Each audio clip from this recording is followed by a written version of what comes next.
देवो महेश्वरः गुरु साक्षात् परब्रह्म तस्मै श्री गुरवे नमः। देवं गंगाधरं तीर्थं तीर्थं नारायण प्रभुं योगानंदाय योगीन्द्र श्रीविष्णुतीर्थाय नमो नमः। वंदे बोधमयं नित्यं शिष्य संतापहारणं श्रीगंगाधर प्रकाशाय भूयो भूयो नमाम्यहम्। आज भगवान नरसिंह का भी अवतरण दिवस है और भगवान नरसिंह महाराज अपने गुरु महाराज के कुल देवता थे, तो उनके लिए भी एक नमन करते। उग्रम विष्णु ब्रह्म उग्रम विष्णु उग्रम देवम महाविष्णुम ज्वलंतम सर्वतोमुखम उग्रम देवम महाविष्णुम ज्वलंतम सर्वतोमुखम नृसिंहम भीषणम भद्रम मृत्यु मृत्युम नमाम्यहम्। उनकी वंदना की जाती है। उग्रम देवम बहुत उग्र है, अग्नि उनकी ओर से जीभ से मुंह से सब जगह से अग्नि निकल रही। ज्वलंतम सर्वतोमुखम जैसे पर्वत में से आग निकल रही है।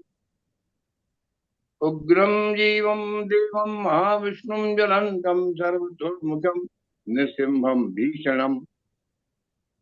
भगवान नरसिंह का अवतार भीषण है और प्रहलाद गोदी में बैठे हैं तो उनको चाट रहे हैं और आंसू बहा रहे हैं। तो भद्रम तो वह प्यारे हैं। नृसिंहम भीषणम भद्रम भद्रम कैसे हैं? मृत्यु मृत्युम नमाम्यहम्। जो मौत को भी सहला दें, ऐसे भगवान नरसिंह का अवतार है। आज मदर्स डे भी है और आज नरसिंह जयंती है। हमारे शहर में 3 दिन से मनाई जा रही है नरसिंहपुर में। तो आज हमें उनकी याद बहुत आ रही। हम लोग आरती में गाते हैं, वैशाख चतुर्दशी तिथि विदित असी शुक्ल पक्ष शुभ लगन घड़ी। आज है वैशाख चतुर्दशी तिथि विदित असी शुक्ल पक्ष शुभ लगन घड़ी। भयो सटही अचंबा तादन खंबा आड़ दे नरसिंह ररी। उस दिन भगवान नरसिंह का अवतार, नरसिंह भगवान की जय। अब देवेंद्र भाई पधार चुके हैं कि नहीं, ऐसा बता दिया करो मुझे। हम बता चुके हैं गुरु जी। नमस्कार, आपको साष्टांग दंडवत प्रणाम। गुरु जी नमस्कार। महाराज जी नमस्कार। प्रणाम, गुरु जी प्रणाम, सभी को प्रणाम। आज क्या होना है भाई? हम्म। देवेंद्र भाई आज क्या होना? गुरु जी, गुरु जी चरण स्पर्श, आदरणीय देवेंद्र गुरु जी को चरण स्पर्श। गुरु जी की आज्ञा से कार्यक्रम को प्रारंभ करने की अनुमति। पिछले सप्ताह के अनुसार आज श्लोक संख्या 2 से आगे बढ़ना है गुरु जी। लेकिन जो श्लोक संख्या 1 पे चर्चा हुई थी उसमें अगर किसी का कोई प्रश्न हो या आदरणीय देवेंद्र गुरु जी की तरफ से कोई मार्गदर्शन उसमें जोड़ना हो तो उसको कार्यक्रम में पहले कर सकते हैं। चलो, हम आज श्लोक नंबर 1 में जी हाँ, और 2 की हम चर्चा करेंगे, सत्संग करेंगे। जी करें, शुरू करें। तो सबसे पहले मैं सर्व गुरु परंपरा और गुरु आप सबको मेरा साष्टांग दंडवत प्रणाम।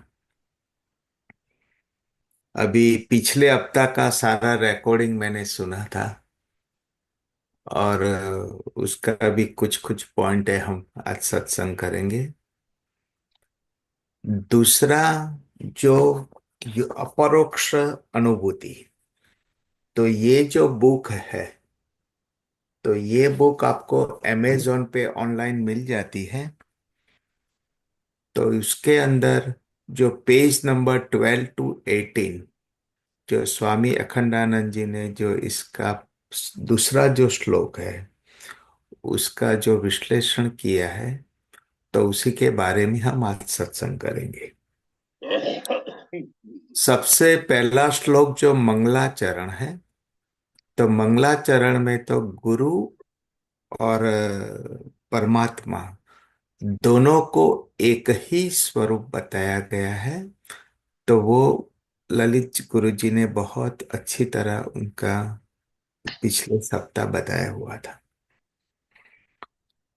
अभी जो दूसरा श्लोक है, ग्रंथ का प्रयोजन, तो ये जो बुक है, इसके अंदर दूसरा जो श्लोक है उसका सारांश अभी हम बताते हैं कि अपरोक्षानुभूति मोक्ष सिद्धि के लिए कही जाती है।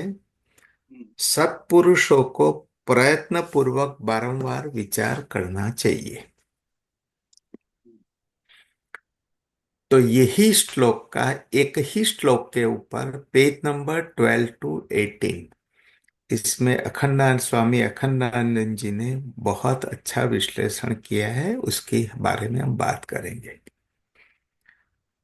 तो ये जो दूसरा श्लोक का जो सारांश है कि ये जो हर एक सत्पुरुष को मोक्ष के बारे में सतत विचार और चिंतन मनन निधिध्यासन करना चाहिए। तो अपरोक्ष अनुभूति क्या है, मोक्ष क्या है, उसके बारे में हम अगर विचार करें तो सबसे पहले प्रत्यक्ष क्या है, परोक्ष क्या है, एंड अपरोक्ष अनुभूति, तीनों की व्याख्या हमें डेफिनेशन समझना होगा। तो प्रत्यक्ष, ये जो आप संसार देख रहे हो पांच इंद्रियों के माध्यम से, रूप से, वो प्रत्यक्ष अनुभूति है। एंड अगर आप स्वर्ग के बारे में अगर विचार करोगे तो वो स्वर्ग एक परोक्ष अनुभूति है। एंड अपरोक्ष क्या है कि जो दृष्टा है, जो आत्मा है, जो प्रकृति है, जो ईश्वर है, वो कभी प्रत्यक्ष या परोक्ष नहीं है। उसकी अनुभूति सिर्फ अपरोक्ष अनुभूति ही हो सकती है। तो इसके बारे में और हम बात बताएंगे कि परोक्ष, उसको भी दो स्वरूप में बताया हुआ है कि परोक्ष अपने के बारे में भी होता है, अन्य विषय के बारे में भी परोक्ष अनुभूति होती है।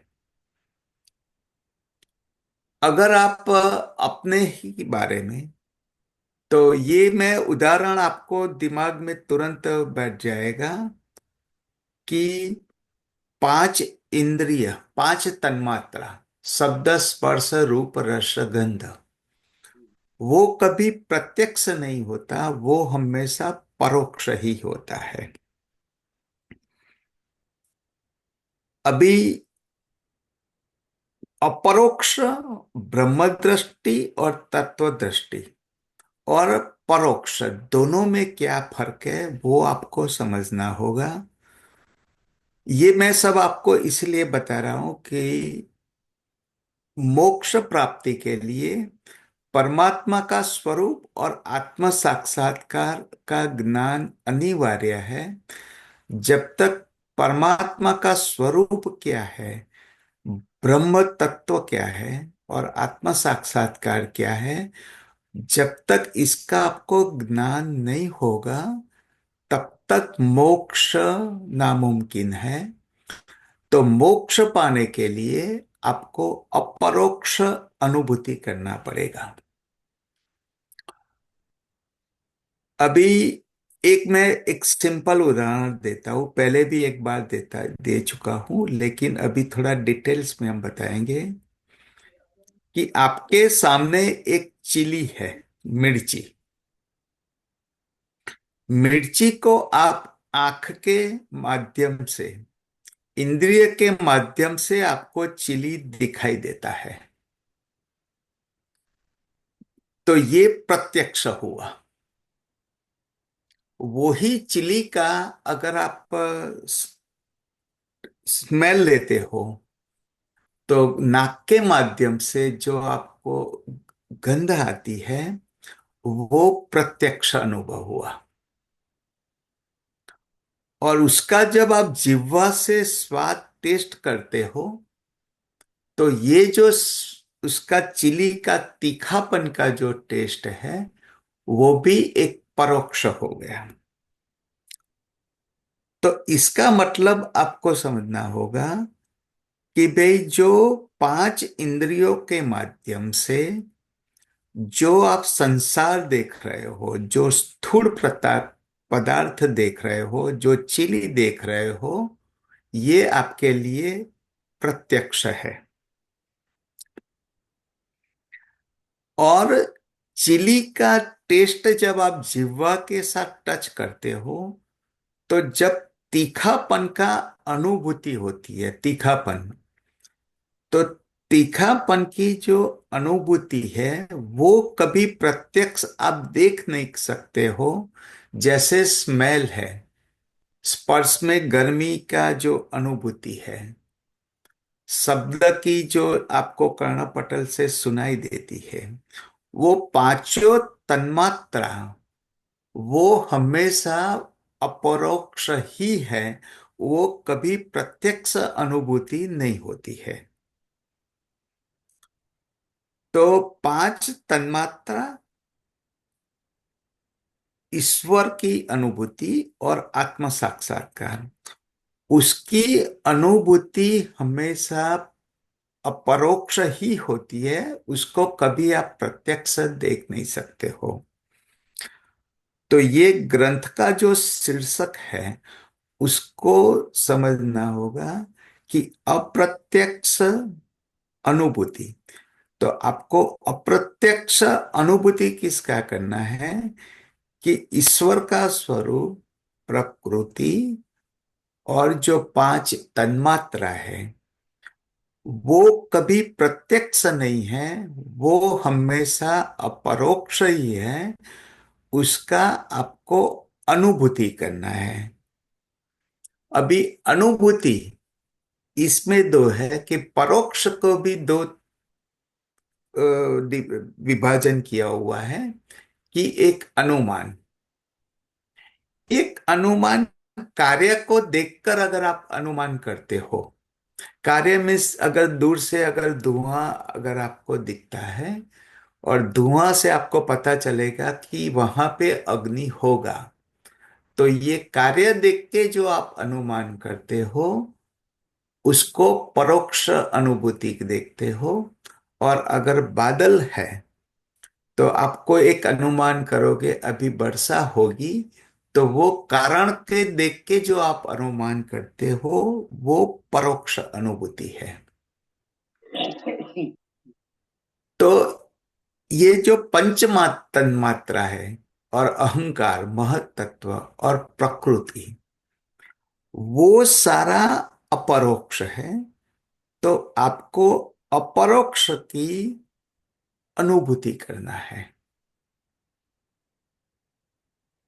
अभी हम चिली के बारे में देखेंगे कि अपरोक्ष अनुभूति क्या है। तो आपने अभी पहले आपने जीवन में बहुत बार चिली का टेस्ट किया होगा। ये एक उदाहरण मैं दे रहा हूं। वही उदाहरण मैं आपको एग्जाम्पल बाद में, ये जो स्वप्नमय जगत, जागृत, स्वप्न, सुषुप्ति और पंच महाभूत तत्व की अनुभूति, और उसकी परोक्ष अनुभूति, और उसका जो स्वरूप दृष्टा कौन है और परमात्मा का स्वरूप है, वो मैं आपको आगे बताऊंगा ये चिली के उदाहरण के माध्यम से।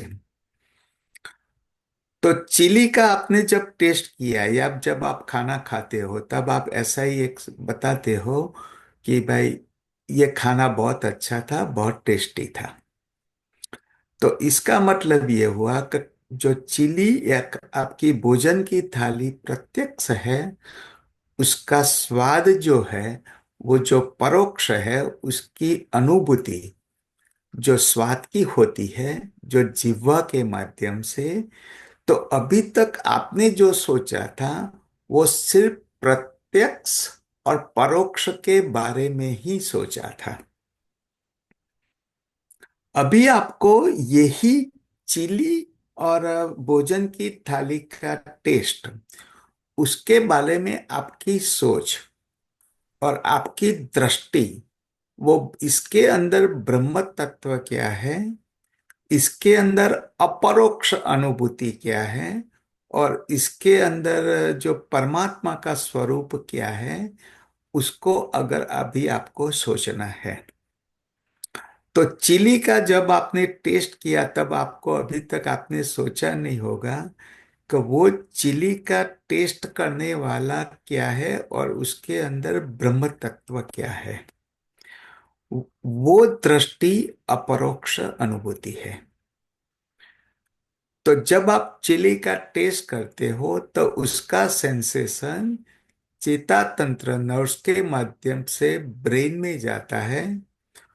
वही ब्रेन में जो मन, बुद्धि और चित्त, वो तीनों का इसका सेंसेशन जाता है। चित्त को इंग्लिश में कॉन्शियसनेस बोलते हैं। और इतने सालों से, इतने जन्मों से चिली का तीखापन का जो अनुभव है, वो आप उसको प्रकृति बोलते हैं।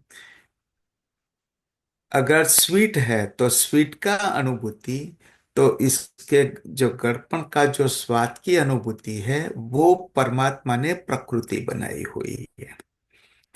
तो अभी एक क्लियर होगा कि जो भी पांच इंद्रियों के माध्यम से पांच तन्मात्रा की जो अनुभूति, जो शब्द स्पर्श रूप रस गंध, तो ये जो रस का जो आस्वाद है, उसी को प्रकृति बोलते हैं, तीखापन। उसको कभी आप प्रत्यक्ष देख नहीं सकते, उसको सिर्फ आप परोक्ष अनुमान या परोक्ष अनुभूति कर सकते हो। अभी इसके अंदर अपरोक्ष की समावेश कैसे होगा वो समझना होगा कि आपके अंदर ब्रह्म तत्व क्या है, और यही परोक्ष अनुभूति करने वाला कौन है।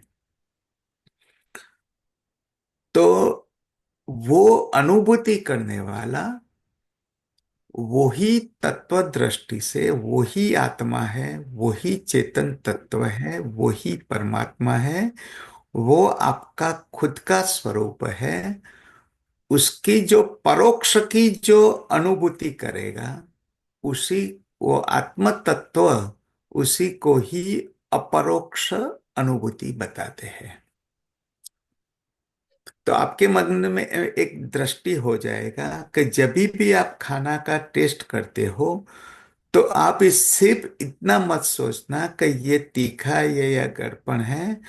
आपके विचार, आपका सोच सतत यही करना चाहिए कि मैंने तीखापन का टेस्ट किया, तो मेरे अंदर कौन है, क्या है जिसने ये तीखापन का अनुभव किया। इसके बीच में चित्त, मन, बुद्धि और प्राण तत्व, वो उसका माध्यम है। वो ही माध्यम से वो जो तीखापन का अनुभूति वो दृष्टा ने किया है, जो आत्म तत्व ने किया है, वो निर्लेप है। उसी आत्म तत्व का ही जब आप अपरोक्ष अनुभूति करोगे, तो वो ही आपको संसार के जो मोह बंधन जो है उससे मुक्त करेगा। तो सतत कोई भी अगर आप पंचमहाभूत तत्व कोई भी अनुभूति प्रत्यक्ष या परोक्ष करोगे, उसके अंदर अगर आपकी दृष्टि ब्रह्म दृष्टि या ब्रह्म तत्व और आत्म दृष्टि होगी, तो वो आपको मोक्ष के मार्ग में ले जाएगा। तो ये जो दूसरा जो श्लोक है, इसमें बताया है कि सतत मोक्ष के लिए ये ग्रंथ का जो उद्देश्य है अपरोक्ष अनुभूति, वो मोक्ष का एक मार्ग है। अभी ईश्वर जो चित्त वृत्ति निरोध, तो चित्त वृत्ति निरोध का मैं आपको डेफिनेशन बताता हूं कि जब आपने चिली का अनुभव किया तो आपकी चित्त की वृत्ति क्या है कि वो चिली का टेस्ट का अनुभव करना और उसी के चित्त के टेस्ट तीखापन के बारे में सोचना, वो आपकी चित्त की वृत्ति है।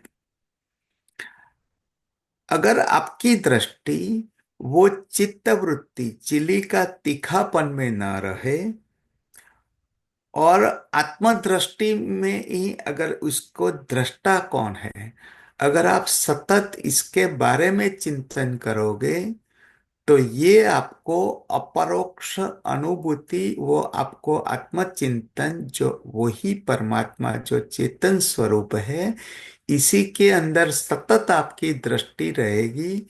तो धीरे धीरे आपको जो सारा जगत जो देख रहे हो, वो कोई भी कार्य पंच महाभूत तत्व की अनुभूति करते हो, शब्द स्पर्श रूप रस गंध, कोई भी कार्य करते हो तो आपकी सतत दृष्टि अपरोक्ष अनुभूति मीन्स वो ब्रह्म दृष्टि में रहना चाहिए। इसके बीच में चित्त की वृत्ति जो उसका पांच तन्मात्राओं का माध्यम अनुभव जो आपकी करती है, वो ही चित्त वृत्ति की निरोध है। अभी हम इसमें एक चीज और आगे बढ़ेंगे कि जागृत, स्वप्न और सुषुप्ति। तो स्वप्न में की अनुभूति जब जागृत में होता है कि स्वप्न में पंच महाभूत तत्व की आपको अनुभूति होती है, तो पंचमहाभूत तत्व की जो अनुभूति है, तो जल है वो द्रवीपण की अनुभूति है, आकाश का शून्यपणों की अनुभूति है, एंड जो पृथ्वी है उसका जड़पन की अनुभूति है, तेज है तो इसकी प्रकाश की अनुभूति है। तो आपको ये, जैसे मैंने आपको बताया कि प्रत्यक्ष अनुभव में जो चिली है, तो इसकी अनुभूति का जो तीखापन का अनुभव है, उसी तरह जो पंचमहाभूत तत्व की जो आपको अनुभूति होती है, तो वो ही अज्ञान के कारण के वो आपको प्रत्यक्ष या परोक्ष अनुभूति करते हो। लेकिन जब आपकी दृष्टि अपरोक्ष अनुभूति, तो अपरोक्ष का मतलब क्या है कि आपका अपना स्वरूप जो आत्म साक्षात्कार का मैं आपको मार्ग बता रहा हूं, वही परमात्मा का स्वरूप है।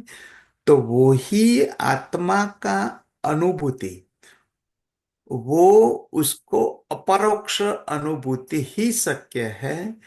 वो कभी भी आप जब स्वप्न देखते हो, तो स्वप्न में से बाहर निकलने के बाद जब आप जागृत में पता चलता है कि मैंने जो पंचमहाभूत तत्व की जो अनुभूति, परोक्ष अनुभूति किया था, और प्रत्यक्ष जो हिरण्यगर्भ जगत स्वप्न में देखा था, वो सारा का दृष्टा वो मेरा आत्मा है।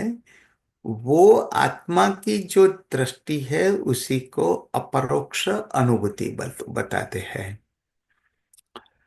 तो स्थूल दृष्टि है वो प्रत्यक्ष है, सूक्ष्म दृष्टि है वो अनुमान और भक्ति है। हमने अभी तक जो जगत के जो हमने देखते थे वो सिर्फ स्थूल और सूक्ष्म दृष्टि से देखते थे, लेकिन जब तत्व दृष्टि, जब वेदांत का ज्ञान और ये पुस्तक का जब हमारा समापन होगा, तब आपकी दृष्टि जो हमेशा तत्व दृष्टि में रहेगी, वो अपरोक्षानुभूति है। तो आपको एक डेफिनेशन क्लियर हो जाए गया होगा कि प्रत्यक्ष क्या है, परोक्ष क्या है और अपरोक्ष क्या है। और आत्मा और ईश्वर और परमात्मा, वो की अनुभूति अपरोक्ष ही अनुभूति होती है। ब्रह्म तत्व की अनुभूति कभी परोक्ष या प्रत्यक्ष नहीं होगी। तो ये जो संसार की अनुभूति है वो प्रत्यक्ष है, स्वर्ग का जो अनुमान है वो परोक्ष है, और उसके अंदर ब्रह्म तत्व का सिर्फ चैतन्य के सिवा कुछ भी नहीं है, सिर्फ चैतन्य ब्रह्म तत्व है, वो अपरोक्ष अनुभूति है। जब आप निद्रावस्था में हो तब दृष्टा, दृश्य और दर्शन तीनों मिट जाएगा, फिर भी आपको एक अनुभूति है। तो उसको निद्रावस्था की अनुभूति करने वाला कौन है? उसका तत्वबोध, वो जो है वो एक आत्म तत्व है। तो वो ही आत्म तत्व को जो सुषुप्ति अवस्था, निद्रा की अनुभूति करते हैं, वो शून्य एक्चुअली अशून्य है, लेकिन उसकी शून्य की आपकी अनुभूति होती है। आपको लगता है कि इसके समय कुछ नहीं है। तो वो जो शून्य की अनुभूति है, लेकिन जो आपका ही आत्म तत्व, आपका ही स्वरूप जो है, वो परमात्मा है, वो ही आत्म तत्व है जो आपकी सुषुप्ति की अनुभूति करवाता है। वो उसका आत्म साक्षात्कार करना, वो अपरोक्ष अनुभूति है। एंड जब आपकी सतत चिंतन, मनन और निधिध्यासन जगत की पंचमा भूत तत्व, पंच तन्मात्रा और जो 27 जो बताया हुआ है कि 5 ज्ञानेंद्रिय, 5 कर्मेंद्रिय, 5 प्रकृति, वो सारा जो 27 तन्मात्रा का जो साक्षी है, वही आत्मा स्वरूप में अगर आपकी सतत दृष्टि रहेगी, वो मोक्ष का मार्ग है। तो अभी आपको जो दूसरा श्लोक अभी जो आपको बताया कि भाई अपरोक्ष अनुभूति का मार्ग, ये ग्रंथ का प्रयोजन मोक्ष है। तो अभी मोक्ष क्या है? मोक्ष को योग वशिष्ठ महारामायण में ऐसे बताते हैं कि अज्ञान वो ही मोक्ष की अभिलाषा है। बंधन का चिंतन, बंधन का कारण वो अज्ञान है। जब जीवते जीवत आपकी दृष्टि ब्रह्म दृष्टि हो जाएगी, और जब आपको जो अभी जो जगत दिख रहा है हिरण्यगर्भ, वो एक आपकी अगर ब्रह्म दृष्टि हो जाएगी और उसको आप स्वप्न की तरह ही आप देखोगे, और जैसे चिली का अनुभव, जो स्वाद का अनुभव है, उसी तरह ही पंचमहाभूत तत्व की जो अनुभूति है, वो अनुभूति का कारण जो आपका आत्म तत्व है, तो वो ही अगर सतत दृष्टि आपकी हो जाएगी, तो वो आपको अज्ञान मिट जाएगा, वो ही मोक्ष है। तो ये जो ईश्वर और परमात्मा और प्रकृति और आत्मा, वो सारा जो है वो अपरोक्ष ही है। उसकी अनुभूति सिर्फ अपरोक्ष ही हो सकती है। अभी ये जो श्लोक में योग अखंडानंद सरस्वती जी गुरु जी ने बहुत अच्छा बताया हुआ है कि आत्म साक्षात्कार और ईश्वर की अनुभूति प्रत्यक्ष कैसे हो सकती है और परोक्ष कैसे हो सकती है। तो ये मार्ग योगाभ्यास है। ज्ञान से बुद्धि, मन और चित्त से जो आप विचार करते हो, वो विचार के माध्यम से आपको चित्त के स्मृति के अंदर जो ज्ञान प्राप्त होगा, वो अपरोक्ष होता है। लेकिन योगाभ्यास में जब आप आपका ही अपना स्वरूप जब आपके देह से अलग अनुभूति होता है, तब ये जो ईश्वर की जो प्रत्यक्ष अनुभूति है सिर्फ योगाभ्यास में ही मुमकिन है। तो परमात्मा का स्वरूप और अपना सूक्ष्म स्वरूप जो है कुंडलिनी शक्ति का, वो अपने देह से जो अनुभूति करते हो, तो सिर्फ योगाभ्यास में ही आत्मा साक्षात्कार और परमात्मा की अनुभूति, ब्रह्म तत्व की अनुभूति प्रत्यक्ष होती है। तो बाकी जो ज्ञान बुद्धि के माध्यम से जो होगा वो अपरोक्ष अनुभूति होगी। अभी अंत में मैं आपको जो उसका अनुसंधान योग वशिष्ठ महारामायण में बताया हुआ है कि अपरोक्ष अनुभूति, तो परमात्मा का स्वरूप क्या है। तो प्रथम उत्पत्ति प्रकरण में उसका रेफरेंस मैं आपको बताऊंगा, भेज दूंगा इसके व्हाट्सएप ग्रुप में, कि परमात्मा का स्वरूप क्या है। तो मोक्ष के कारण आपको आत्मा साक्षात्कार करना होगा और परमात्मा का साक्षात्कार करना होगा। तो उसकी अपरोक्ष अनुभूति क्या है, तो वो योग वशिष्ठ रामायण में बहुत अच्छा है, उसका डेफिनेशन दिया हुआ है कि भाई परमात्मा का स्वरूप क्या है। तो सदा शिव, विष्णु, सूर्य, ब्रह्मा और परमात्मा और परब्रह्म, वो सब चैतन्य मात्र ही है। न वो ही चैतन्य जीव रूप होके मन का जो स्वरूप है उसको वो ही चैतन्य मन का एक जागृत करके रहते हैं और मन रूप होके ही रहते हैं, और वो ही सुख और दुख का कारण रूप है। तो वो ही चैतन्य परमात्मा का स्वरूप है। जब आप विचार करते हो कि मैं अभी, आपने दिल्ली में अगर आप बैठे हो तो दिल्ली का विचार किया, अगर तुरंत आप दूसरी जगह दूसरे पलक में आपके मन चला जाता है, तो आपका मन एक पलक में से दूसरा प्रदेश में चले जाता है, लेकिन उसका जो दृष्टा है, कि जो आपका आत्म स्वरूप है, आपका चित्त है, वो प्रदेश विचार और मन से निर्विषय स्वरूप है, वो परमात्मा का स्वरूप है। अभी परमात्मा का स्वरूप की दूसरी व्याख्या दिया हुआ है कि दृष्टा और दृश्य दोनों का, और दर्शन जो आपको हिरण्यगर्भ जगत दिखता है,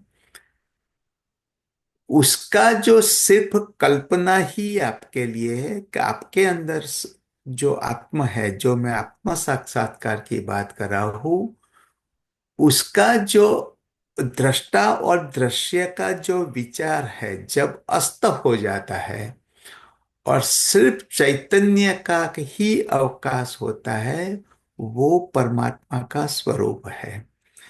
उसको मैं थोड़ा डिटेल्स में अभी बताऊं कि जब हम बात करते हैं कि सविकल्प समाधि और निर्विकल्प समाधि में परब्रह्म से आपका लय हो जाता है और जीव और शिव का मिलन हो जाता है, वही आत्मा साक्षात्कार है, वो परमात्मा का स्वरूप है।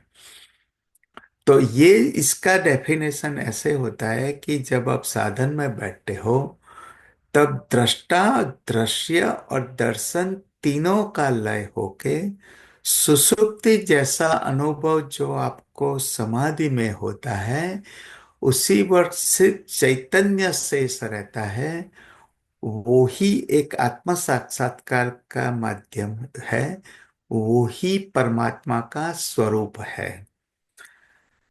जब निर्विकल्प समाधि और इसमें आपको शून्य स्वरूप का प्रतीति होता है, वास्तव में वो शून्य नहीं है, लेकिन अशून्य एक चैतन्य स्वरूप है, वो परमात्मा का स्वरूप है।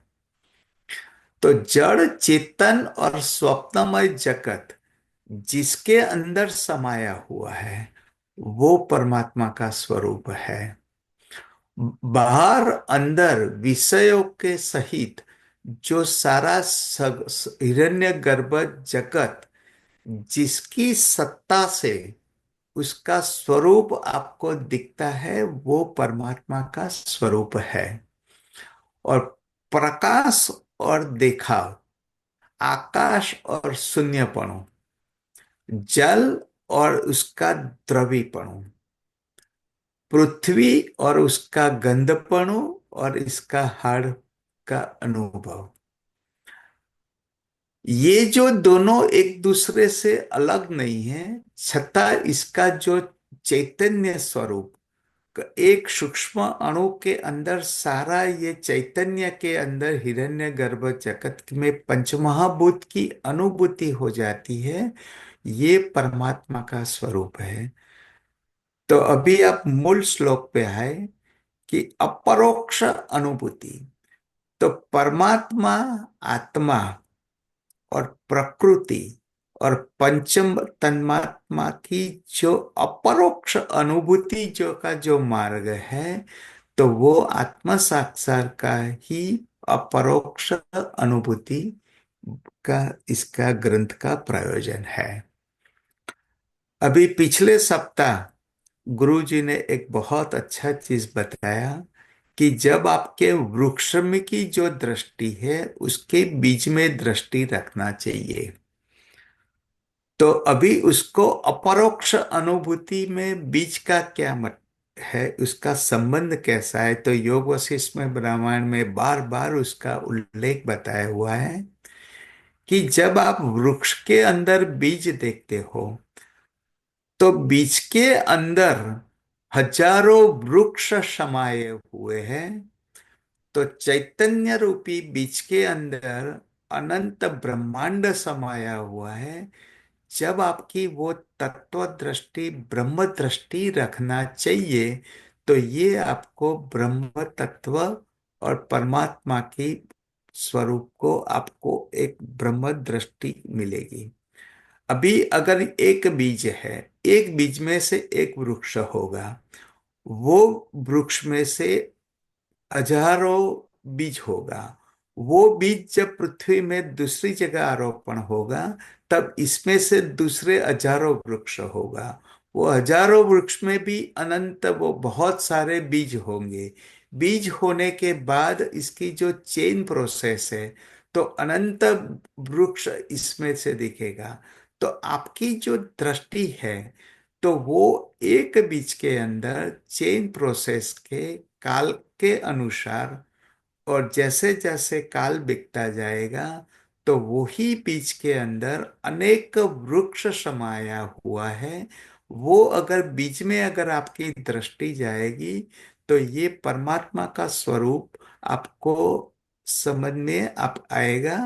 तो इसीलिए जो गुरु जी ने जो उदाहरण दिया था कि भी आपकी दृष्टि बीज के अंदर अनेक वृक्ष समाया हुआ है, इसी इसी तरह आपकी ही कुंडलिनी शक्ति आपके अनंत आत्मा के अंदर अनंत ब्रह्मांड बहुत सारे ब्रह्मांड समाया हुआ है।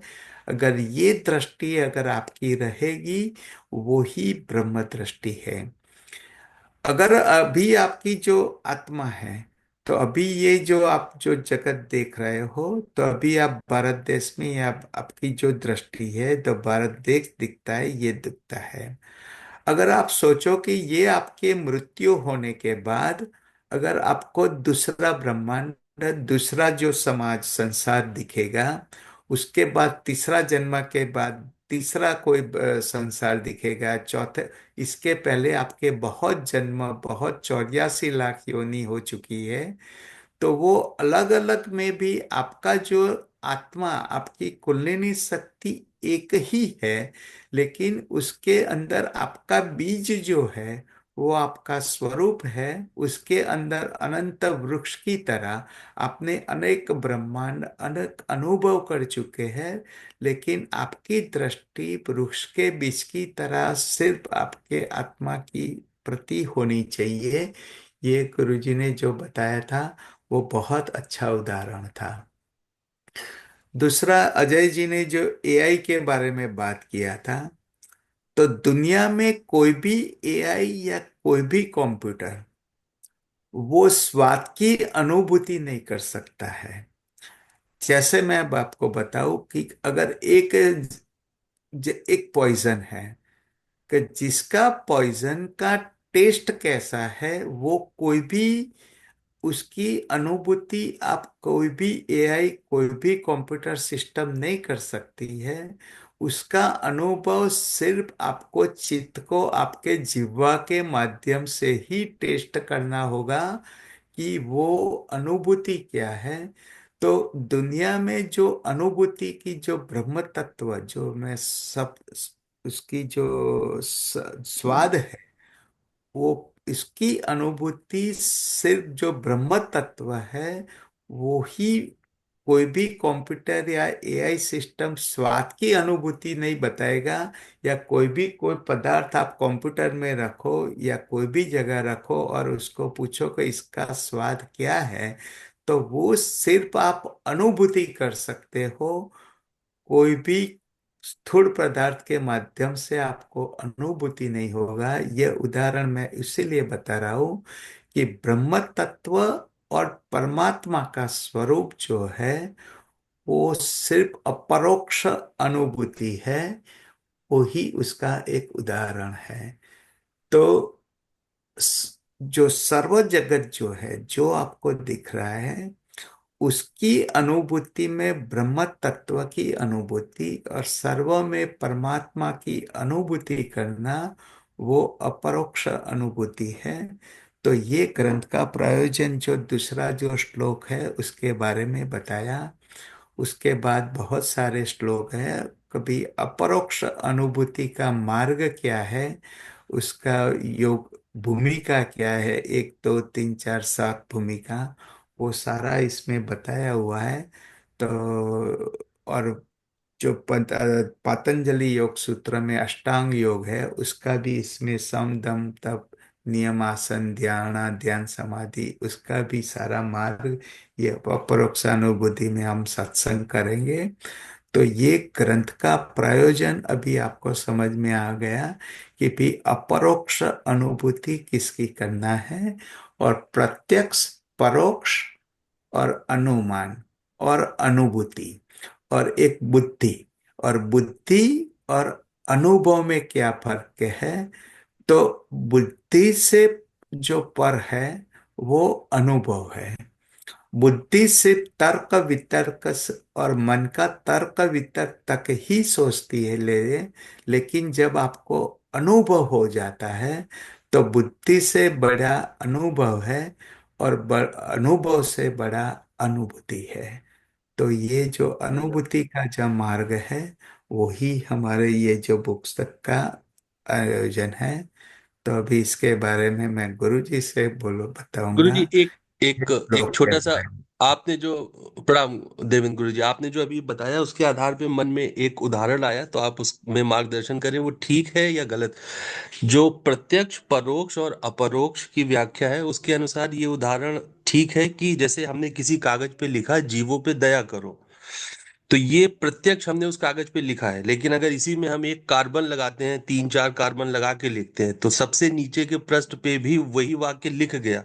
तो प्रत्यक्ष तो हमें ऊपर दिख रहा है, अप्रत्यक्ष जो है वो सबसे नीचे उस रूप में है। लेकिन जो लिखा है जब हम उसको पढ़ रहे हैं तो उससे जो भाव जगत बन रहा है कि जीवों पर दया करो, वो अपरोक्षानुभूति है उस प्रत्यक्ष लिखे हुए वाक्य की। ये इसको इस रूप में समझना ठीक है या ये अभी नहीं, भी? नहीं, नहीं, इसमें थोड़ा समझना है, सुनो। प्रत्येक जीव पे दया करना आपने लिखा, वो प्रत्यक्ष हुआ। अभी आप जीव में जब करते हो कि भाई दया करते हो, वो परोक्ष हुआ, वो अपरोक्ष नहीं हुआ। इसके अंदर ब्रह्म दृष्टि, परमात्मा का स्वरूप अपरोक्ष क्या है कि जो जीव पे दृष्टि करने का जो कारण है बढ़िया वो बात, वाह। आपका आत्म स्वरूप है। द्वैत। इसके पीछे जो स्वरूप कौन है, ये विचार किसको आया, वो विचार जिसको आया वो अपरोक्ष अनुभूति है।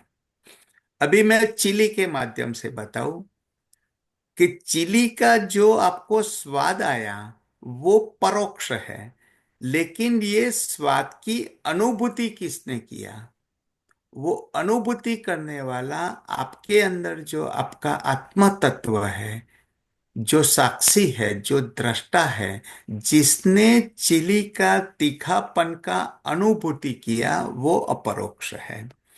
अभी आपको जीव दया की बात करें कि जो लिखा वो प्रत्यक्ष, जो उसकी जीव दया के प्रति आपने जो भाव प्रकट हुआ वो परोक्ष, और आपका आत्म स्वरूप का जिसको विचार आया कि जो संपूर्ण अपरोक्ष है, तो विचार करने वाले अजय भाई का जो स्वरूप है, जो इसका जीव चैतन्य स्वरूप जीव है, जो आपके अंदर समाया हुआ है, वो जो ब्रह्म तत्व है वो अपरोक्ष है। तो इसको तीन पार्ट में आप डिवीजन कर दो कि जो लिखा वो प्रत्यक्ष, जो भाव है परोक्ष, और जो दोनों का जो दृष्टा है, जो साक्षी है, वो अपरोक्ष। इस क्लियर? उदाहरण में भी गुरुजी समझा दीजिए, जैसे बहुत गर्मी है, भीषण परेशान है, और एकदम से खूब काले बादल आए और खूब वर्षा हुई और ठंडी हवा हो गई। तो इस परिस्थिति को अगर मैं देखता हूं तो इसमें प्रत्यक्ष क्या है, परोक्ष क्या है और अपरोक्ष क्या है? दृष्टा और साक्षी वो अपरोक्ष है। जो काले बादल आ गए या अत्यंत गर्मी है, जो पांच इंद्रियों आपने आंख के माध्यम से वो काले बादल और जो बिजली देखा, वो प्रत्यक्ष हो गया। उसकी जो अनुभूति कर रहे हो, जैसे चिली का टेस्ट की अनुभूति, पंच महाभूत की अनुभूति, तो इसमें ऐसे बताते हैं कि प्रकाश और तेज, गर्मी और जो स्पर्श की जो है उसकी अनुभूति, वो दोनों अलग नहीं है। जैसे जल और उसके उसका तरंग, दोनों आप अलग अलग बताते हैं, लेकिन दोनों से एक ही है। तो ये जो काले बादल आपको जो दिख रहा है वो प्रत्यक्ष हो गया। स्पर्श की गर्मी की जो अनुभूति है वो परोक्ष हो गया। और वो दोनों का जो दृष्टा दृश्य, दोनों का जो कारण है वो परमात्मा का स्वरूप है, वो अपरोक्ष अनुभूति है, जो आप है, जो आपका स्वरूप है। अभी उसको आप तीनों भागों में मैं बता रहा हूं कि आपका आत्मा स्वरूप है, आप शांति से बैठे हो, तो जैसे स्वप्न में का जो और सुषुप्ति में जो आपका आत्म स्वरूप जो अनुभूति करता है, वो अपरोक्ष अनुभूति है। तो अपरोक्ष अनुभूति मीन्स साक्षी दृष्टा, जिसने काले बादल और जो गर्मी का अनुभव किया वो अपरोक्ष है। आपकी दृष्टि इसमें रहनी चाहिए। उसकी पांच इंद्रियों के माध्यम से, पांच तन्मांत्रों के माध्यम से जो आपने अनुभूति हुई वो परोक्ष है, और जो आपको दिखाई दिया वो प्रत्यक्ष है। तो ऐसे ये तीनों भागों में जब आप डिवाइड करके आपकी सारे संसार में जब आप सारा दिन कार्य करते हो, तो आपको अनुभूति, अपरोक्ष अनुभूति, सतत दृष्टि, अगर यही सोच के अगर आप कार्य करते रहोगे तो धीरे धीरे वो आपको ब्रह्म दृष्टि, ब्रह्म तत्व में का ही आपको विचार आएगा। मैंने एक बार बताया था कि जब आप सामने वाली व्यक्ति से बात करते हो तो अभी मैं बोल रहा हूँ और आप मुझे इसमें कंप्यूटर में या मोबाइल में देख रहे हो, वो प्रत्यक्ष है। दूसरा, आपके मन में जो भाव रहते हैं और मन बुद्धि जो मैं बोल रहा हूँ, जो आप विचार कर रहे हो, वो परोक्ष है। लेकिन मेरे अंदर बोलने वाला कौन है? वही चैतन्य स्वरूप आत्मा है। अगर आपको सतत दृष्टि मेरे आत्म स्वरूप में रहेगी, तो वो जो बोलने वाला, मेरे अंदर बोलने वाला जो साक्षी और दृष्टा, वो भी चैतन्य स्वरूप है। और आपके अंदर जो सुनने वाला जो है, वो भी एक चैतन्य स्वरूप ब्रह्म तत्व है। दोनों एक ही है। अगर आप ऐसा चिंतन करोगे, तो ये आत्मा और परमात्मा एक हो जाएगी। ये ब्रह्म दृष्टि है। सुधा गुरु जी, आनंद आ गया, प्रणाम। चलिए अब रामचरितमानस के हिसाब से सुनाता हूँ इसी बात को जो देवन भाई ने कही।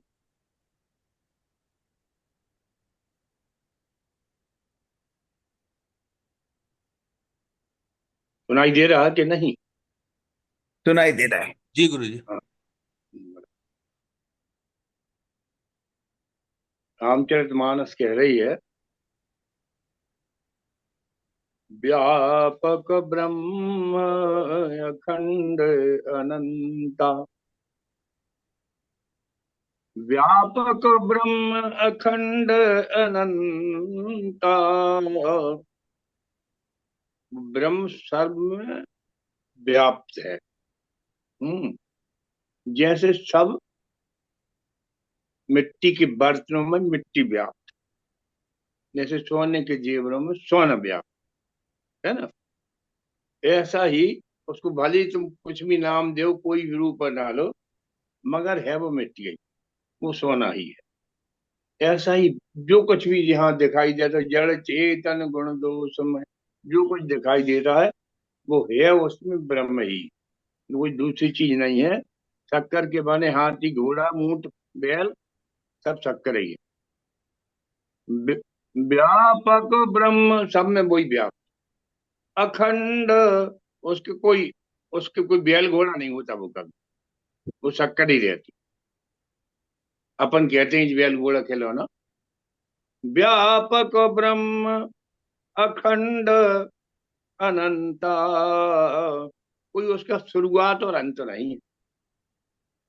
पर कैसे पता हो? कभी जीवन भाई समझा रहा है कि अनुभव गम्य भजहि जेहि संता। इतनी देर से समझा रहे हैं तो मतलब ये है कि जहां जहां द्वैत है, इतनी देर से देवन भाई समझा रहे हैं, जहां जहां द्वैत है वहां तो संसार और ब्रह्म। ओ माय गॉड बेबी, ये तो काट दो। आवाज आवाज आ रही है गुरु जी? आ रही है आवाज गुरु जी? अरे यार, ये बीच में फोन आ गया है, ये हमें कुछ। आपकी आवाज आ रही नहीं है। नहीं, सब ठीक है, सब ठीक है गुरु जी, आवाज आ रही है, आपको देख पा काटा रहे है। हैं हम। मनोज दास जी फोन कर दो, कहना गुरु जी पास जाने को कर ले रहे हैं। तो वो क्या है कि हम ये समझा रहे थे, ये बीच बीच में कुछ हो रहा है। नहीं ठीक अज्ञान है, जब ठीक है, सब कुछ ठीक है। बनाया मिटाया। व्यापक ब्रह्म जब बिल्कुल अद्वैत है तो कुछ नहीं है, बस ये ब्रह्म दृष्टि। अखंड अनंता, और छोर नहीं है उसका, कुछ ना आदि ना अंत।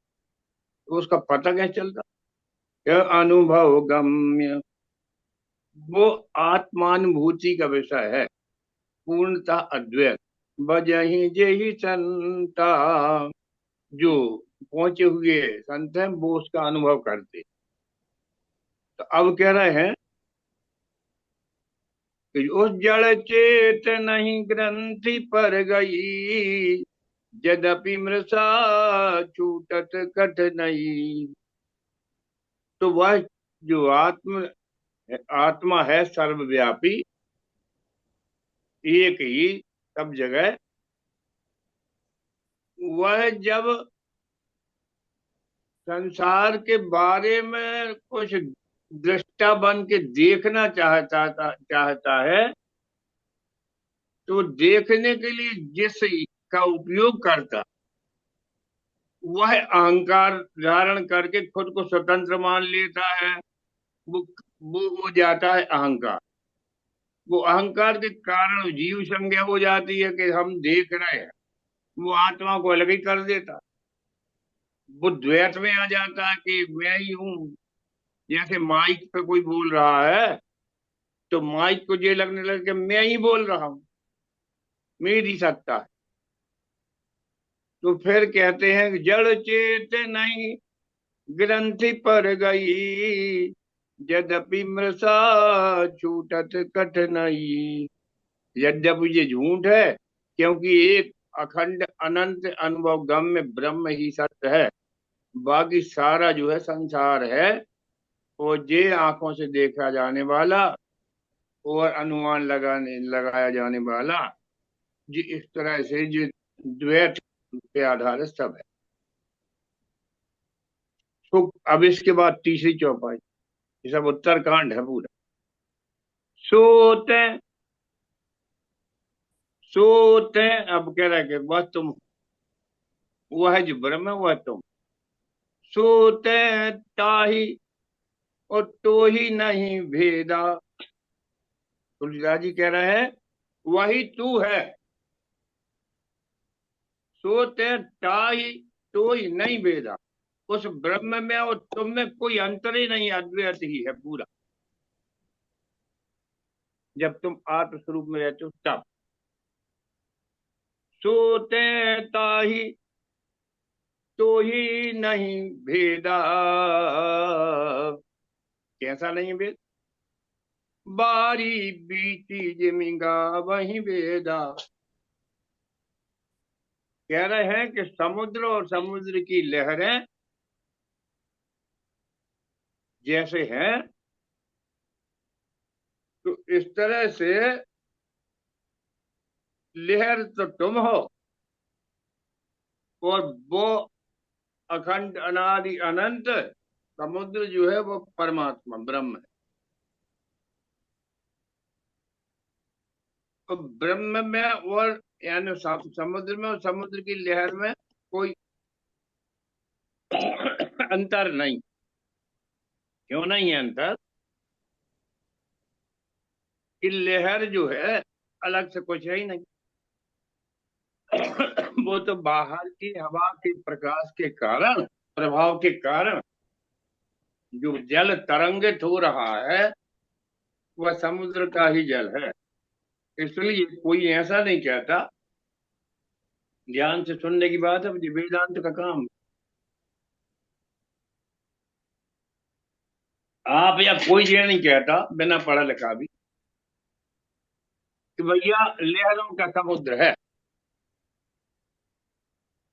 कोई अंधा भी नहीं कहेगा जी, कोई भी नहीं कहेगा समुद्र की लहर है, ये कहेगा।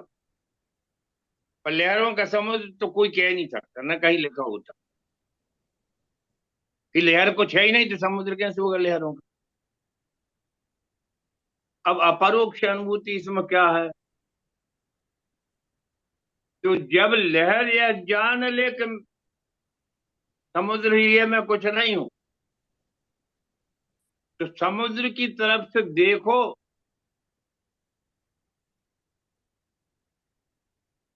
तो अपरोक्ष हो गए। उससे उससे भिन्न आपका कोई अस्तित्व नहीं, पूर्ण अद्वैत। समुद्र की तरफ से देखो, लहर कुछ भी नहीं। एक लहर हाथ में उठा के बताओ किसी का है, तो कुछ नहीं आएगा, कुछ है ही नहीं, समुद्र ही है केवल वो। सोते इसी तरह, सोते वह ब्रह्म तू ही है। चाही तो ही नहीं भेदा। जैसे समुद्र और समुद्र की लहर में कोई पूरी तरह से एक ही है, इसी तरह वह ब्रह्म और वह तू आत्मा। सोते ताही, वह ब्रह्म और तो ही आत्मा। नहीं भेदा बारी बीच ये वहीं बेदा। ये इसको लहर और समुद्र की तरफ से, तो समुद्र की तरफ से देखो तो पूर्ण अद्वैत, और लहर की तरफ से भटकते रहो तो द्वैत ही द्वैत, जबकि कुछ है नहीं है। तत्व की दृष्टि से देखो, ज्ञान की दृष्टि से क्या है, लहर क्या है, कुछ नहीं। तो आपका ये आपको जो आंखों से, स्थूल से, सूक्ष्म इंद्रियों से सब जो कुछ हो रहा है, प्रत्यक्ष और परोक्ष और अनुमान, ये सब जो कुछ हो रहा है, ये सब द्वैत की तरफ की व्यवस्था है। और जब आत्मानुभूति जो है वो अद्वैत की तरफ की जाती, वहां कोई और दूसरी चीज है ही नहीं। तो ये देवन भाई जो उदाहरण दे रहे हैं, तो वो ये ही समझो कि जब वही है एक, जिधर देखता हूं उधर तू ही तू है, और दूसरा कोई नाम रूप नहीं है। सुराही में, दीपक में और घड़े में मिट्टी ही है, कुछ दूसरी चीज नहीं। ये ये भी उदाहरण स्थूल है, ये इसको पूरा घटक नहीं होता, 100 नंबर नहीं मिलते, समझने के लिए कहते। तो इसी तरह से उसका बढ़िया से बढ़िया उदाहरण जो है वो है बारी बीटी इबगा वहीं बेदा। जैसे समुद्र और समुद्र की लहर में, सब कुछ समुद्र ही है, लहर कुछ नहीं, ऐसा समझ। और जब से लहर ने अपना पृथक अस्तित्व स्वीकार किया तो क्या हुआ? तब ते जीव भयो संसारी।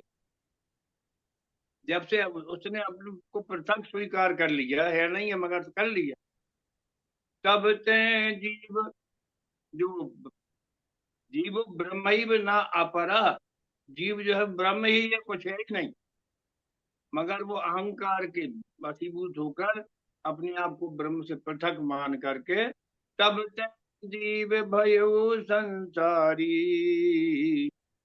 ग्रंथि न छूट न हो ये सुखारी। जब तक ये ग्रंथि नहीं छूट जाएगी तब तक आनंद की अनुभूति नहीं होगी। फिर कह रहे हैं, एक और बड़ी उदाहरण है कि जब हो जाएगी तब क्या होगा। अगर भी एक की अनुभूति हो गई, ब्रह्म दृष्टि हो गई, तो क्या होगा? तो बड़ी प्यारा सफाई आई। कह रहे हैं, जहाँ तहाँ रहे पथिक थकनाना। जो व्यापार करने गया था वो भी बाढ़ आ गई, वर्षा हो गई, वहीं बैठ गया, जहाँ जो पेड़ के नीचे कहीं बैठ। जो भीख मांगने गया था वो भी पेड़ के नीचे बैठ गया, जो करोड़पति वो भी पेड़ के नीचे बैठ गया। अब कहीं जाने आने के रास्ते बंद, सब तरफ से पानी भरा, बाढ़ आ गई। जहां तहां रहे, जहां थे वहीं, एक कदम आगे नहीं बढ़ सकते।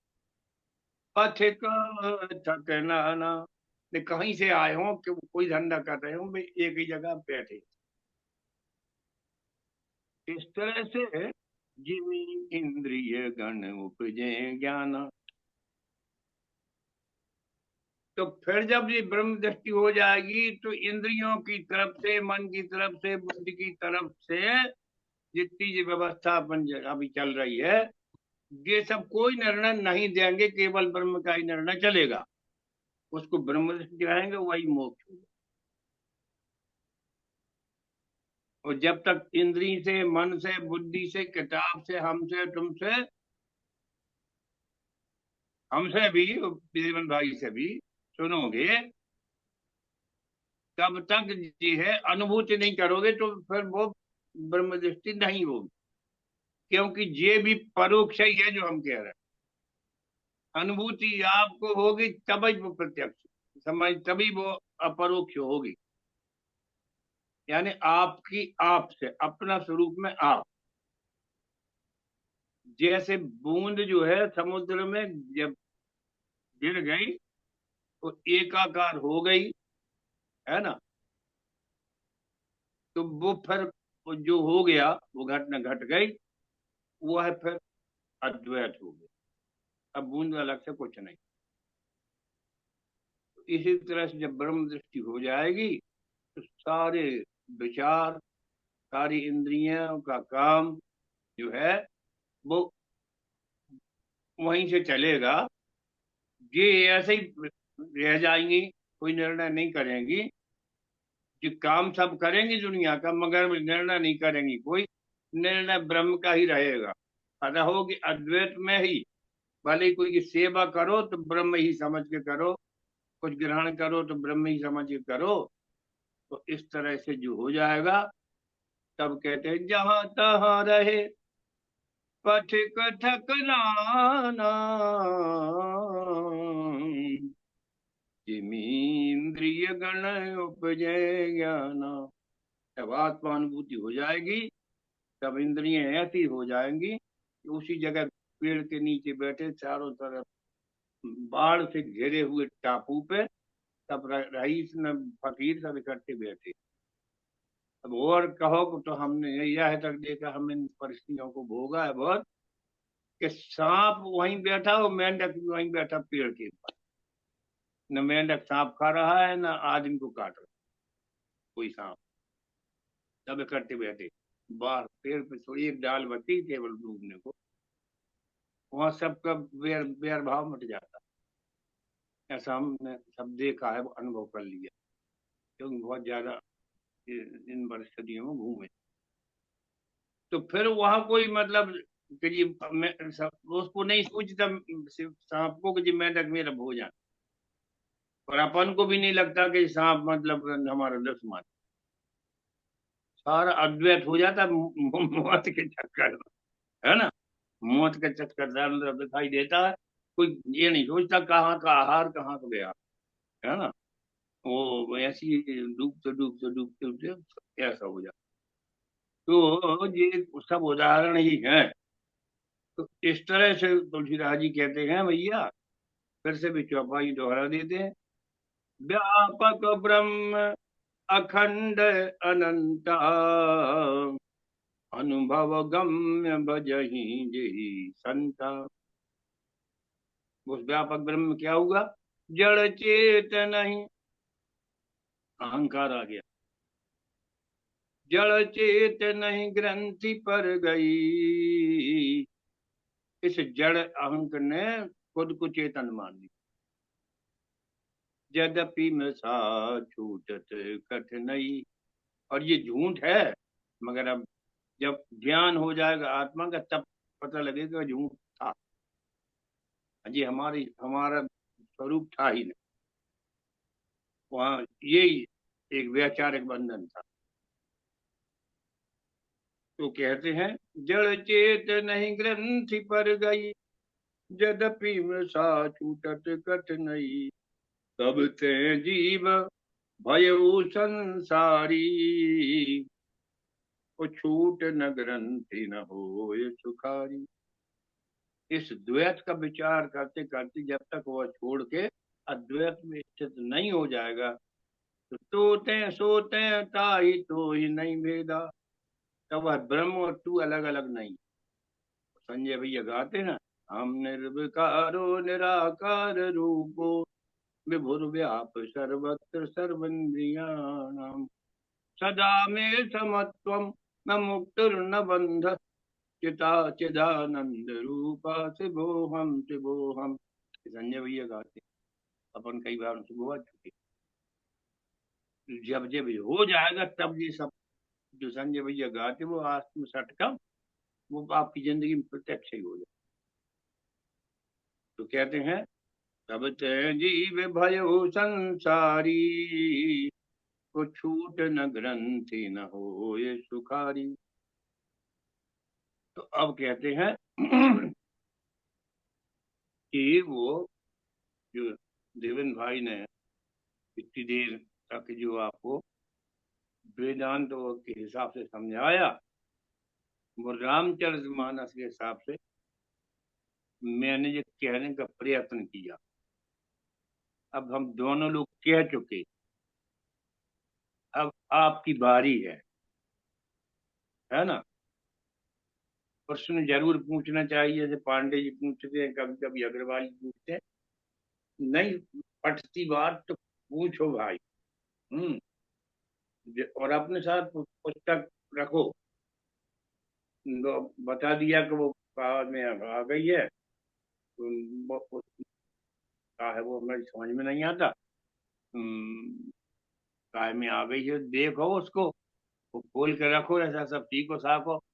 और जब होने लगे तो आपके सामने लिखा हुआ होना चाहिए हम क्या कह रहे हैं, देवन भाई क्या कह रहे हैं, और ये क्या प्रश्न पूछ रहे हैं, आपके पास क्या सोच है। तो ये एक वाक्य में यह है, अद्वैत में स्थिति ज्ञान है, वही ब्रह्म दृष्टि है, वही ब्रह्म में स्थित होना है, वही जीवन मुक्ति है, वही मोक्ष है, वही नरक है। सदगुरुदेव भगवान की है। अब गुरु जी आपकी प्रणाम। जय। गुरु जी एक बात मन में आई है हम्म।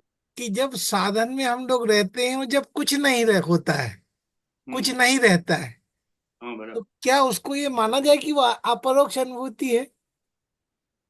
हाँ वो देवन भाई पहले कह चुके। वो शून्य अवस्था, वो हम्म। शून्य नहीं है, लेकिन अशून्य परमात्मा का स्वरूप है। हम्म। आपने रात को सो गए, तो सोने के समय सुषुप्ति अवस्था किसने देखा? आपको जागृत में पता तो चलता है कि वो इस वक्त शून्य था, लेकिन शून्य की अनुभूति किसने किया? वो अशून्य ने किया है। वो ही परमात्मा का स्वरूप है।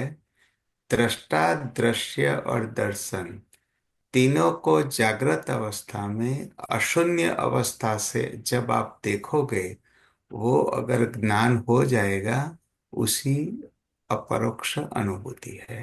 वही परमात्मा का स्वरूप है। जी गुरु जी प्रणाम। जय।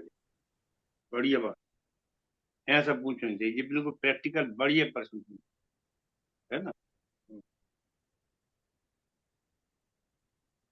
तो ये संजय नेमा ने पूछा, ये मतलब उस द्वैत और अद्वैत की बाउंड्री पे पहुंच गए। बाउंड्री जो अपन का अनुभव हुआ, बाउंड्री पे हुआ, उस तरफ जो है अद्वैत है, और आंख खुलेगी तो इस तरफ द्वैत है ना। तो बिल्कुल वहां बीच ही में खड़े हैं। और जब दृष्टि हो जाएगी तो फिर ऐसा केवल साधन के समय नहीं लगेगा, ये बड़ी विचार की बात। जब ब्रह्म दृष्टि हो जाएगी तो ऐसा भी संजय भाई कह रहे हैं कि जब कुछ नहीं होता तो कुछ शून्य हो जाता है। तो ये शून्य हो जाता है, ऐसा जो अनुभव हो रहा है अभी साधन के दौरान, नहीं ये हमेशा ही शून्य नहीं हो जाएगा, और व्यापार सब चलता रहेगा। जो कुछ भी है, इंद्रियों के काम, संसार के काम तुम्हें के द्वारा होते रहेंगे, मगर उसमें अहंकार बिल्कुल नहीं रहेगा, और वो सब केवल आपके प्रारब्ध कटते चले जाएंगे। तो भारी अंतर नहीं होगा। तुम्हारी दृष्टि में भीतर जो है वो अंतर भले ही होए, बाहर आपको हमको भी घोर संसारी समझे आदमी तो कोई ऐतराज नहीं, क्योंकि काम तो बेशक हम भी करते जो आप करते हो। तो इस तरह से है ये प्रश्न अच्छा। और कोई पूछे? देवन भाई जी पूरा हो गया ना, तो बात पूरी हो गई। नेमा जी की, अभी संजय तो नेमा। 15 मिनट है। ये दूसरा जो ग्रंथ का जो है ना, वो जी। पेज नंबर 12 से 18, ये बुक में जो है, हम्म। इसमें आप सब लोग पठन कर सकते हो। इसमें हमने कुछ परमात्मा का स्वरूप जो ऐड किया, ब्रह्म दृष्टि के बारे में जो हाँ तो बताया, अभी क्या है कि अभी इसी का आज ही की जितनी बात हुई है, उसी का अगर ही ये चिंतन बात मनन आपको करना समझ में चाहिए। यानी भीतर बैठ गई ना, तो ये हाँ। पुस्तक क्यों लिखी गई इसका पता लग जाए। हाँ। ये इस ग्रंथ का आधार क्या है, क्यों लिखा गया, क्या हम्म। चाहते हैं उसके द्वारा, वह आपके भीतर हो जाएगा। ये बड़ी बड़ी बात हो जाएगी। फिर अब इसकी भीतर जाएंगे अगली बार और चलते चले जाएंगे। तो अभी एक दो प्रश्न आए अपने पांडे जी के जर्मनी से। एक प्रश्न आया संजय नेमा का मध्य प्रदेश बीना से। अच्छा, अब और कोई सज्जन ऐसी साधन से जुड़ के इसको पूछो तो जरा सबको फायदा ही होता, जैसे संजय ने पूछा। ये बड़ी अच्छा प्रश्न था।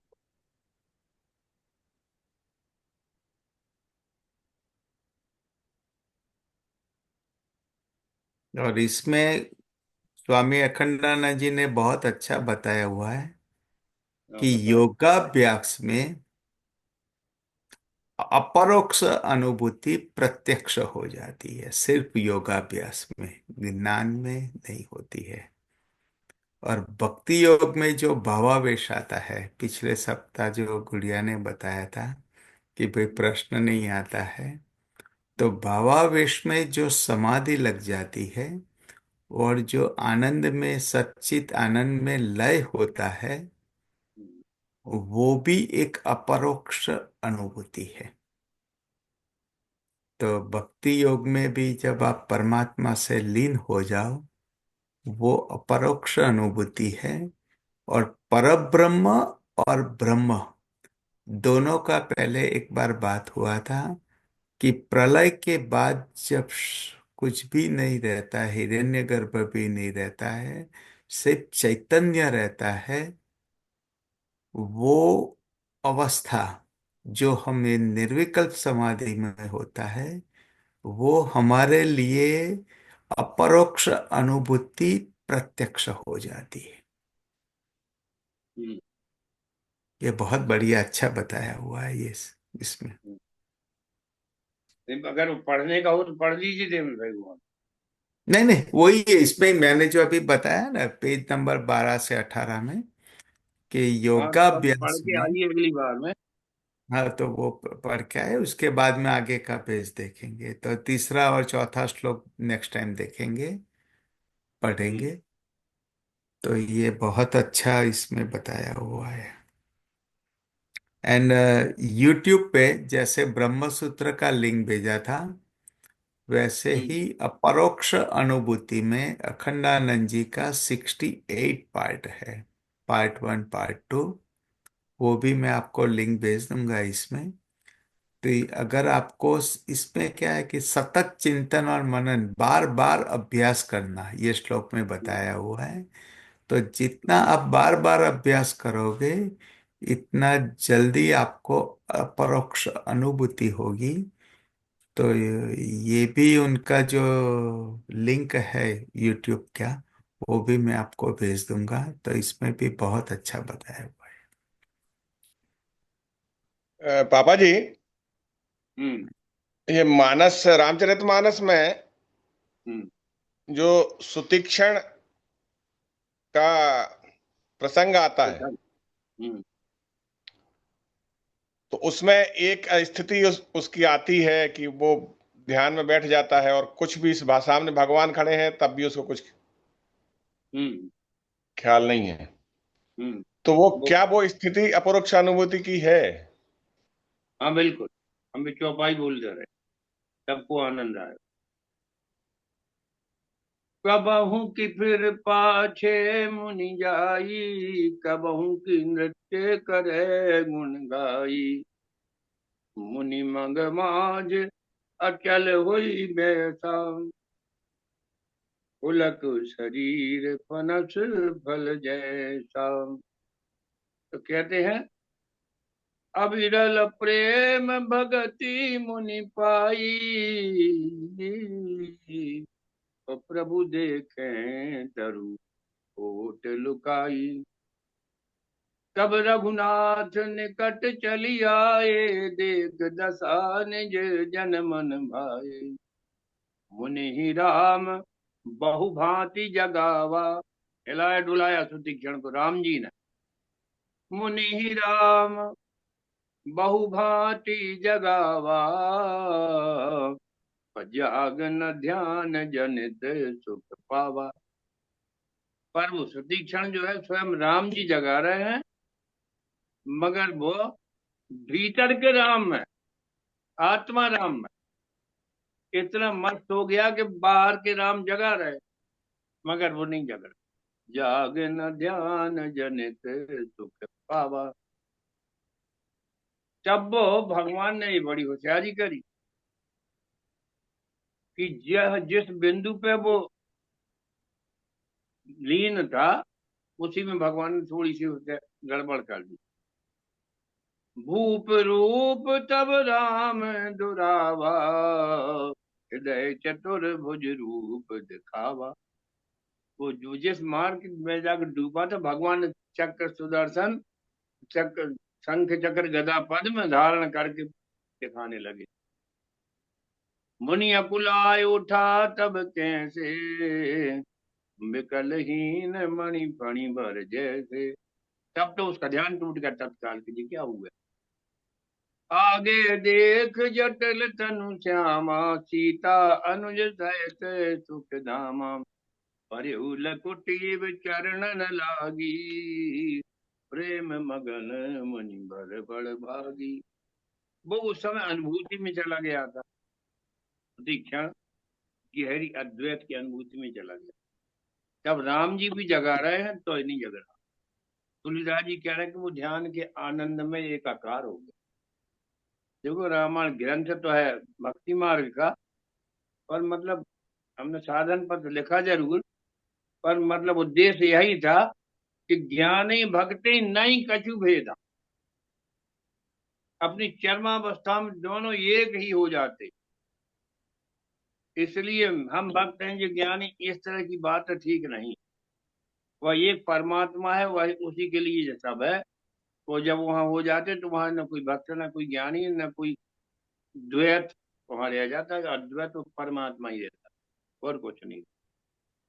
तो वो जो सतीक्षण की बताई, वो दो ज्ञान यानी अनुभव और उसकी अनुभूति ज्ञान अद्वैत की, वो यहाँ ये द्वैत की भक्ति मार्ग का साधक था। परंतु भक्ति मार्ग के साधक को भी वह अनुभूति होती। और हमने मतलब दोनों मार्ग पे खूब ही अभ्यास किया है, तो हम हजारों उदाहरण मेरे भीतर जब प्रश्न उठते हैं तो वो पूजने लगते हैं मेरे भीतर, मेंढक सरी के पूजने लगते बाहर आने के लिए कि मतलब क्या क्या होता है। उसमें कितनी बार अद्वैत हो जाता है, फिर द्वैत में आ जाते हैं। वह परमात्मा अपना एक स्वरूप हमेशा जो है पूर्ण अद्वैत ही है। वो द्वैत से चलोगे तो वहां पहुंचोगे, और जहां चलोगे वहीं पहुंचोगे। दूसरा कुछ है ही नहीं, वो एक ही परम है। ये अच्छी बात थी, मतलब ये अनुराग जी ने बताया, पूछी तो मैं अनुराग जी का जो प्रश्न है उसको हम दूसरी तरह बताते हैं बताएं। कि अपरोक्ष अनुभूति ज्ञान योग में क्या है, भक्ति योग में क्या है, ज्ञान योग में क्या है, कर्म योग में क्या है, चारों का डिफरेंस क्या है वो समझ लो। सबसे पहले भक्ति योग में अपरोक्ष अनुभूति क्या है कि जब आप परमात्मा से भक्ति करते हो तो मन वचन कर्म बुद्धि सबसे आप परमात्मा में लीन हो जाते हो और अपने स्वरूप को भूल जाते हो, बढ़िया और बात। आप परमात्मा जीव और शिव एक हो जाए, वो अपरोक्ष अनुभूति है। भक्ति योग हृदय दिल से जुड़ी हुई है, वो बुद्धि और मन से जुड़ी हुई नहीं है। ज्ञान योग मन बुद्धि तर्क वितर्क और स्मृति से जुड़ी हुई है। तो ज्ञान योग में अपरोक्ष अनुभूति क्या है वो मैं बताऊं कि दृष्टा दृश्य और दर्शन। दृश्य जो दिख रहा है वो प्रत्यक्ष है। दृष्टा जो है वो आप अज्ञान के कारण मैं और ये जगत दोनों अलग हो गया, उसी तरह जो आपका दृष्टा भाव है वो प्रत्यक्ष अनुभव है। और दर्शन जो परोक्ष अनुभूति है। लेकिन जब आपको मन बुद्धि से तर्क वितर्क से एक ज्ञान हो जाए, आपके मन में दृढ़ विश्वास हो जाए कि दृष्टा, दृश्य और दर्शन यही चैतन्य स्वरूप है, और आत्मा परमात्मा कुंडली के अंदर सूक्ष्म स्वरूप में जैसे स्वप्न सारा एक हो जाता है सुषुप्ति में, उसी तरह ये सारा जगत ये चैतन्य के अंदर उत्पन्न हो गया है। वो अगर सतत दृष्टि रहेगी, और वो ज्ञान जो है वो ज्ञान योग में अपरोक्ष अनुभूति है। ध्यान योग में क्या होता है कि जब आप निर्विकल्प या सविकल्प समाधि में हो जाते हो, तब आपका दृष्टा, दृश्य, दर्शन तीनों लय होके आपका सूक्ष्म स्वरूप जगत से अलग अनुभूति होती है। वो अनुभूति अगर एक बार होगी, तो वो आपको पांच इंद्रिय, पांच कर्म इंद्रिय से नामुमकिन है। वो सिर्फ आपको ध्यान योग में आपके देशे में और मेरापन दोनों की अलग अनुभूति होके, ये आपका स्वरूप जब अलग दिखेगा, वो अपरोक्ष अनुभूति है। कर्मयोग में जब आप किसी की सेवा करते हो, और सेवा में जब आपका भाव लय हो जाता है, लेकिन कर्म करने के समय अकर्म की भावना एक का एक ज्ञान होता है, और कोई कर्ता भाव नहीं रहेगा, और सब सर्व को समर्पित करके ब्रह्म दृष्टि से जब आप कर्म करते हो, और साक्षी भाव और दृष्टा भाव जब आता है, वो अपरोक्ष अनुभूति है। वाह वाह, बहुत ये चारों अलग मैंने बताया। बहुत बढ़िया। वाह। प्रणाम सदगुरुदेव भगवान ये की आप भजन का नंबर आ गया। हाँ जी। 4 भजन बजे, 4 नंबर, 4 मिनट बचे। वो तो ठीक है। संजय भाई, आपका अनम्यूट हुआ है, कुछ बोलना चाहते हो क्या? नहीं, अनम्यूट करो। ओ, हम एक मंगलाचरण में ही जो एक श्लोक है चौथा, अ, हम्म वो उसकी ओर ध्यान गया। हम्म तदपीयं स्वतः स्पष्टा तथापि स्वात्म सिद्धये यत्नोऽयं सोऽपि संक्षेपात् क्रियते अनर्था नाशनः। हम्म। तो वो यद्यपि स्पष्ट है तदापि स्वात्म सिद्धये, आत्मसिद्धि जब तक नहीं होती तब तक वो पूर्ण नहीं है। तो वो उसकी ओर भी उसमें उन्होंने फिर से कहा है। तो बाकी बात तो सारी हो ही गई, आपने तो बहुत अच्छे से लोगों के सामने। संजय भैया, अगर गुड़िया है भजन गाने वाली तो ठीक है, नहीं तो इस मौके पे आत्म षटकम गाया जा सकता। जी जी महाराज जी प्रणाम। बढ़िया देवेंद्र है, गुरु जी गुड़िया प्रणाम। जी गा भैया देगी। निर्वाण षटकम सुनाइए, बहुत अच्छा लगता है आपके श्रीमुख से। चलिए सुनाते हैं। ये बड़ा मौके का है। मनोबोधंकार चित्तानि नाहम् न च श्रोत्रजिह्वे न च घ्राणनेत्रे न च व्योम भूमि न तेजो न वायुः चिदानंद रूपः शिवोऽहं शिवोऽहं न च प्राणसंज्ञो न वै पंचवायु न च प्राणसंज्ञो न वै पंचवायु न वा सप्तधातुर्न वा पंचकोशा न वाक्पाणिपादं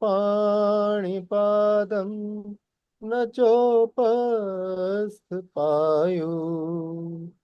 न वाक्पाणिपादं न चोपस्थपायु चिदानन्दरूपः शिवोऽहं शिवोऽहम् न मे द्वेषरागौ न मे लोभमोहो न मे द्वेषरागौ न मे लोभमोहो मदो नैव मे नैव मात्सर्यभावा न धर्मो न चार्थो न कामो न मोक्षः न धर्मो न चार्थो न कामो न मोक्षः चिदानन्दरूपः शिवोऽहं शिवोऽहम् न पुण्यं न पापं न सौख्यं न दुःखं न पुण्यं न पापं न सौख्यं न दुःखं न मन्त्रो न तीर्थो न वेदा न यज्ञा अहं भोजनं नैव भोज्यं न भोक्ता अहं भोजनं नैव भोज्यं न भोक्ता चिदानन्दरूपः शिवोऽहं शिवोऽहम् न मे मृत्युशङ्का न मे जातिभेदा न मे मृत्युशङ्का न मे जातिभेदा पिता नैव मे नैव माता न जन्म न बन्धुर्न मित्रं गुरुरेव शिष्या न बन्धुर्न मित्रं गुरुर्नैव शिष्या चिदानन्दरूपः शिवोऽहं शिवोऽहम् अहं निर्विकल्पो निराकाररूपो अहं निर्विकल्पो निराकाररूपो विभुव्याप सर्वत्र सर्वेन्द्रियाणाम् सदा मे समत्वं न मुक्तिर्न बन्धः सदा मे समत्वं न मुक्तिर्न बन्धः चिदानन्दरूपः शिवोऽहं शिवोऽहम् चिदानन्दरूपः शिवोऽहं शिवोऽहम् जय वाह। गुरुदेव, हमारा एक क्वेश्चन था, अभी नेक्स्ट टाइम लेना चाहते हो तो तब लेना। लेकिन हाँ अभी पूछ लो, अभी बता दो। हाँ जी, ये था कि अगर मेडिटेशन में अनुभव होता है, क्रियाएं होता है, तो वो परोक्ष अनुभव है या प्रत्यक्ष अनुभव है? चल बढ़िया कर, बहुत अच्छा। चलो नेक्स्ट टाइम बात करेंगे। बहुत बढ़िया। इसी से शुरू करेंगे। हम्म, धन्यवाद भारती जी, जी गुरुदेव। धन्यवाद। अच्छा प्रश्न पूछने के लिए। हम्म, जैसे राम गुरुदेव। जय प्रणाम। हो भाई, समापन करो। गुरु जी प्रणाम, सभी को प्रणाम। चरण स्पर्श। प्रणाम देव। सबको प्रणाम। सबको हाँ प्रणाम। हाँ। पुनः सभी को आज जुड़ने के लिए बहुत बहुत धन्यवाद। अगले रविवार भारती जी के प्रश्न से पुनः शुरुआत होगी। तब तक के लिए सभी को साधुवाद, गुरु जी को प्रणाम, आदरणीय देवेंद्र भाई को प्रणाम। सदगुरुदेव भगवान की जय। जय। गुरुदेव